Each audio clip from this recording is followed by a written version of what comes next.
तो जो तमाम कयास लगाए जा रहे थे कि राहुल गांधी और प्रियंका गांधी अमेठी और रायबरेली से चुनाव लड़ेंगे, उन पर विराम लग चुका है। प्रियंका गांधी इस बार लोकसभा का चुनाव नहीं लड़ रही हैं। राहुल गांधी इस बार अमेठी के बजाय रायबरेली से चुनाव लड़ रहे हैं। कांग्रेस की लिस्ट आ गई है, इसमें अमेठी से भी कैंडिडेट का अनाउंसमेंट कर दिया है और रायबरेली सीट से भी कर दिया। तो रायबरेली से लड़ रहे हैं राहुल गांधी, और अमेठी से किसे मैदान में उतारा है? किशोरी लाल शर्मा, उनको अमेठी से चुनाव मैदान में उतारा गया है और गांधी परिवार के करीबी हैं और माना जा रहा था, मतलब कई सोर्सेस के हवाले से इनके नाम की भी खबरें आ रही थी, पर चूंकि ये तय नहीं हो पा रहा था कि वाकई राहुल गांधी सीट छोड़ेंगे अमेठी की या नहीं छोड़ेंगे, क्योंकि स्मृति ईरानी खुलेआम इनको चुनौती दे रही थी और बार बार कह रही थी कि राहुल गांधी इस बार मैदान में नहीं उतरेंगे। तो इससे लग रहा था कि शायद कांग्रेस ये मैसेज ना जाने दे और अमेठी से राहुल गांधी को उतारे। इस बीच आज सुबह खबर आई सोर्सेस के हवाले से कि प्रियंका और राहुल ही दोनों जगह चुनाव लड़ेंगे।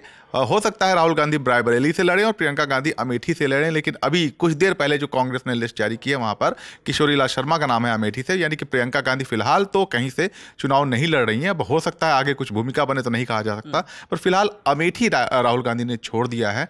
वहाँ अब स्मृति ईरानी का मुकाबला किशोरी लाल से होगा और राहुल गांधी रायबरेली गए हैं, जो सीट सोनिया गांधी ने छोड़ी थी। रायबरेली सुरक्षित सीट है जी, बिल्कुल सुरक्षित सीट है और राज्यसभा में चली गई थी।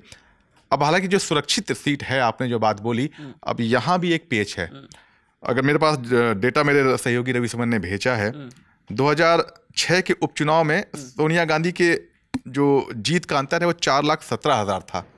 2004 में वो 2,49,000 हुआ, 2009 में बढ़ा 3,72,000 हुआ, 2014 में घटा 3,52,000 हुआ और 2019 के चुनाव में 1,67,000।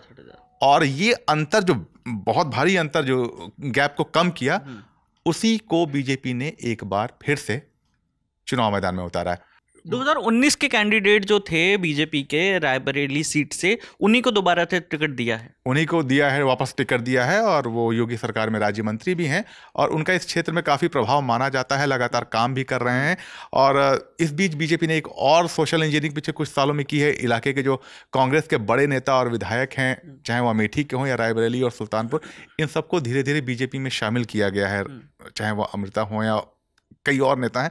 उसका भी एक असर माना जा रहा है कि अब सपा और कांग्रेस के नेताओं को अपने में शामिल किया, पुराने कैंडिडेट ने उस फील्ड में वापस काम किया, यानी कि बीजेपी कहीं ना कहीं 5 साल से लगातार वैसी ही तैयारी कर रही है जैसे 2014 में जब स्मृति ईरानी हारी थी चुनाव अमेठी से, उसके बाद 5 साल उन्होंने फील्ड में काम किया था और पार्टी ने उनके लिए काम किया था और उसका असर 2019 में दिखाई पड़ा।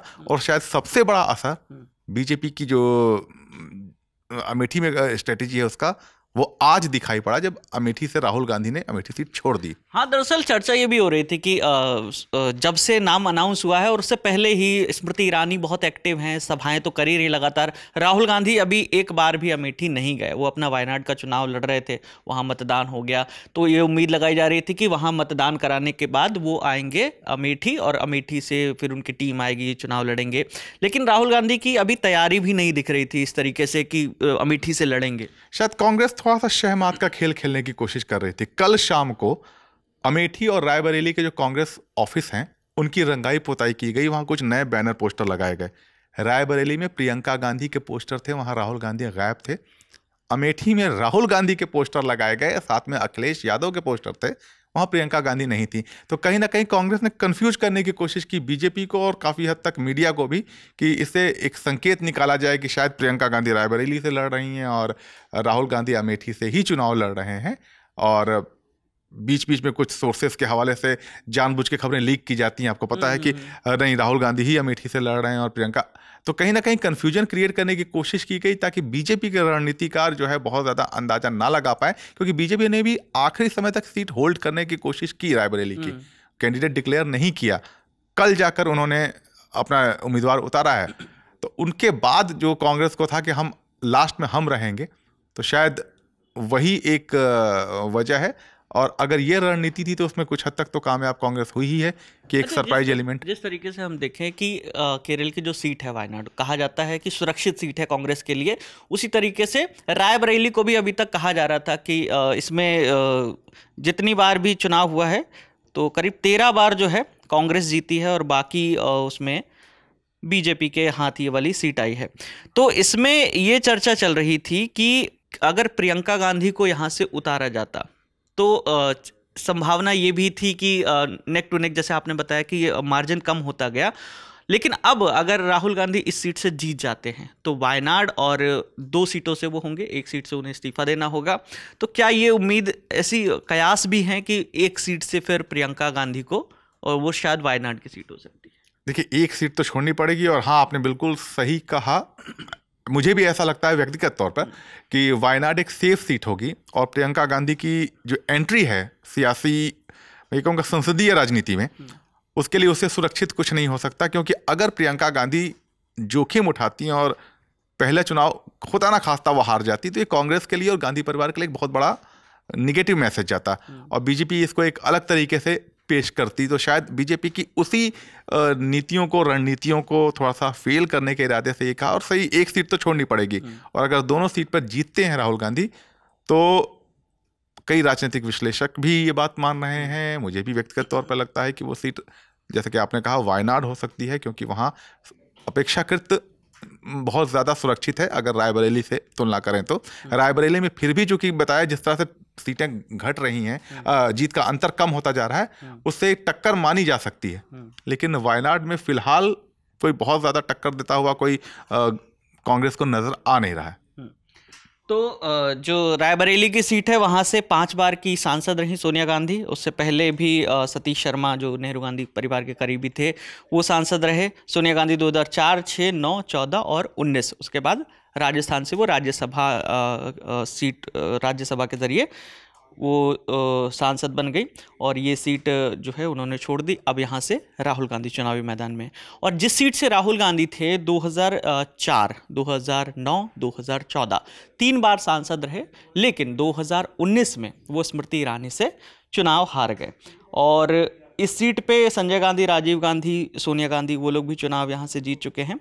और स्मृति ईरानी से वो जो चुनाव हारे थे वो 55,000 वोटों से हारे थे। लेकिन उसी साल जो है, जब वायनाड दोनों सीटों से तब भी लड़े थे, वायनाड में करीब 4 लाख से ज़्यादा अंतर था, 4,31,000 वोटों से वो जीते थे। तो नाम क्लियर हो गए हैं, जो सस्पेंस बना हुआ था। और आज नॉमिनेशन का आखिरी दिन है, और कल तक ये था कि कल देर रात लिस्ट आ जाएगी, लेकिन आज सुबह सुबह जैसे ही न्यूज़ डेस्क एकदम एक्टिव हुई थी, और तभी एकदम से लिस्ट आ गई। और लिस्ट में ये नाम है, कुछ सुबह करीब 8 बजे के आसपास ये लिस्ट आई।